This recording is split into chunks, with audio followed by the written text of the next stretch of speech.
Shalom and welcome to my channel, Learn with Laina. Let's learn Hebrew. Lesson 4. The pronoun you in Hebrew. To say you masculine singular is atah.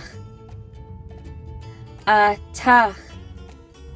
And you masculine plural is atem. Atem. Once again, you masculine singular is atah, and you masculine plural is atem. To say you feminine singular is at,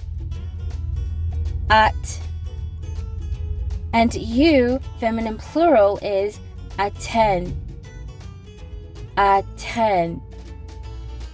Once again, you feminine singular is at, and you feminine plural is aten. Thank you for watching, and please subscribe below for more videos.